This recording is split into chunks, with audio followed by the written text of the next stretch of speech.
Dictation 100 शब्द प्रति minute start होगा 5 सेकंड बाद।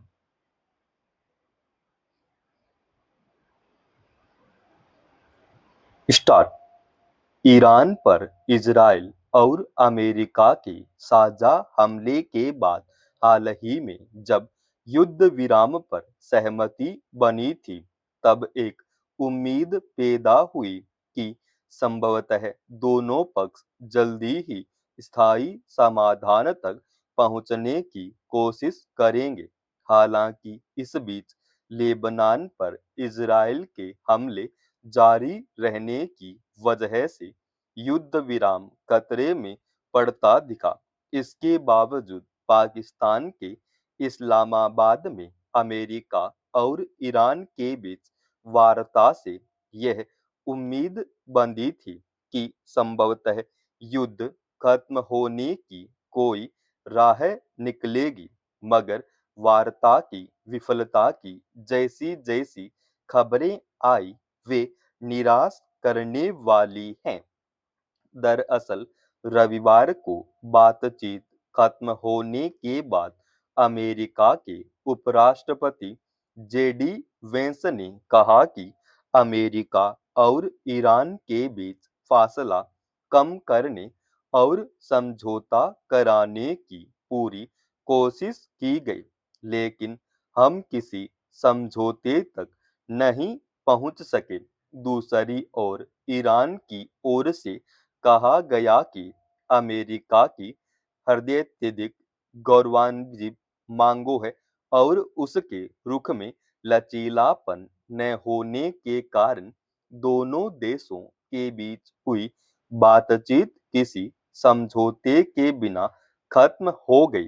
जाहिर है, इस्लामाबाद में अमेरिका और ईरान के बीच लगभग 21 घंटे चली बातचीत का कोई नतीजा नहीं निकला, इसीलिए इसे एक विफल वार्ता कहा जा रहा है। सवाल है कि जब दोनों पक्षों के सामने विवाद के मुद्दे स्पष्ट थे, तो क्या वे इन पर व्यावहारिक रुख अख्तियार करते हुए युद्ध खत्म करने के मकसद के साथ एक कदम पीछे 4 कदम आगे के सूत्र पर काम नहीं कर सकते थे।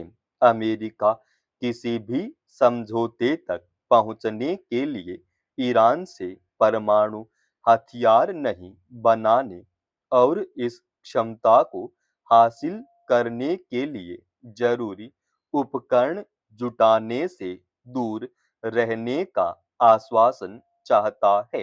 वहीं ईरान का कहना है कि ईरानी प्रतिनिधि मंडल ने भविष्य को ध्यान में रखते हुए रचनात्मक योजनाएं पेश की, लेकिन अमेरिकी ईरान का विश्वास हासिल नहीं कर सके। जब युद्ध खत्म करने की इच्छा के पीछे ईमानदारी हो, तो वार्ता को आगे बढ़ाने के लिए शर्तों को पूरा किए जाने की मांग के जिद में तब्दील होने से बचने के हालात बनाने की जरूरत होती है। बातचीत के प्रमुख मुद्दों में ईरान में युद्ध का पूरी तरह अंत, ईरान की जब्त संपत्तियां, परमाणु कार्यक्रम, युद्ध मुआवजा, प्रतिबंधों को हटाना और होर्मुज जलमार्ग शामिल थे। मगर क्या इन मसलों पर दोनों पक्षों की ओर से व्यावहारिक नजरिया बनाए रखना, अपनाए बिना किसी ठोस हल तक पहुंचा जा सकता है?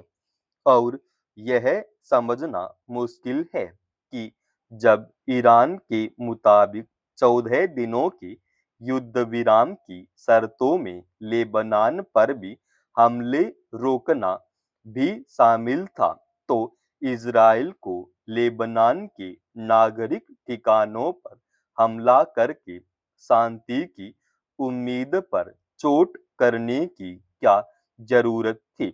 गौरतलब है कि इजराइल के इसी हमले के बाद ईरान ने दोबारा होर्मुज जलमार्ग को बंद करने की घोषणा कर दी थी। सिर्फ इस जलमार्ग के बाधित होने की वजह से भारत सहित दुनिया के बहुत सारे देशों में प्राकृतिक गैस और तेल की आपूर्ति पर व्यापक असर पड़ा है। यह सही है कि अमेरिका और ईरान के जैसे संबंध रहे हैं, उसमें सब कुछ ठीक हो जाने की उम्मीद करना मुश्किल है, मगर लंबे अरसे के बाद दोनों देशों के बीच बातचीत का अवसर निकला था। इसलिए शांति वार्ता के नाकाम होने के बावजूद जरूरत इस बात की है कि सबसे पहले कम से कम युद्ध विराम को बनाए रखने के लिए सभी पक्ष संवेदनशील रहें। उत्तर प्रदेश के गाजियाबाद में एक बच्ची से बलात्कार और उसकी हत्या के मामले ने फिर यही साबित किया है कि शासन तंत्र और पुलिस से लेकर अस्पतालों तक पसरी व्यापक लापरवाही और संवेदनहीनता दरअसल अपराध की गंभीरता को और त्रासद बना देती है।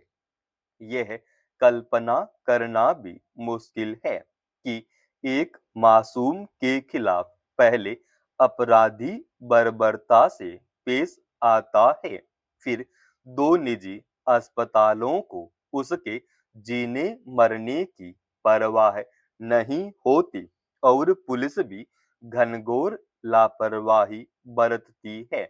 यह मामला भी शायद संवेदनहीनता के दुष्चक्र में उलझकर दम तोड़ देता, लेकिन इसमें न्याय के लिए गुहार सुप्रीम कोर्ट तक पहुंची और अदालत ने इस पर सख्त रुख अख्तियार किया।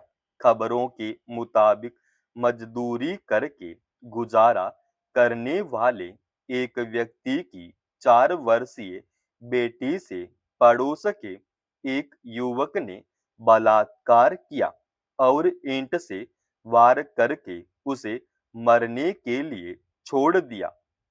बेटी को खोजने के बाद जब पिता उसे लेकर इलाज के लिए गए तो दो निजी अस्पतालों ने उपचार करने से मना कर दिया। आखिर में बच्ची को एक सरकारी अस्पताल में मृत घोषित कर दिया गया। यानी अपराध की विभत्सता के बाद जिन अस्पतालों को सबसे पहले बच्ची की जान बचाने की कोशिश करनी चाहिए थी, वहां उन्होंने मना कर दिया। त्रासदी यही नहीं रुकी। इसके बाद पोस्टमार्टम रपट में साक्ष्य के बावजूद पुलिस ने प्राथमिकी में बलात्कार की धारा नहीं जोड़ी और न ही पॉक्सो अधिनियम के तहत अपराध दर्ज किया। पुलिस ने पीड़ित परिवार का उत्पीड़न किया और कहानियां बनाती रही। अव्वल तो लचर कानून व्यवस्था की वजह से जघन्य अपराध की घटना होती है, फिर उसके बाद भी पुलिस को जरूरी कार्रवाई करने से कौन रोकता है?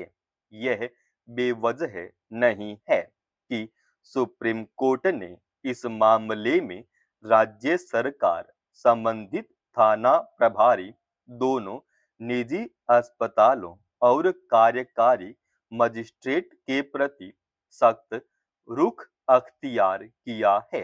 अदालत ने यहाँ तक कहा कि मामले के तथ्य और परिस्थितियों ने हमारी अंतरात्मा को झकझोर दिया। उत्तर प्रदेश सरकार आए दिन राज्य में अपराध पर पूरी तरह काबू पाने के दावे करती रहती है, लेकिन एक मासूम के खिलाफ हुई बर्बर घटना और उसके बाद पुलिस की संवेदनहीनता क्या दर्शाती है? समाप्त।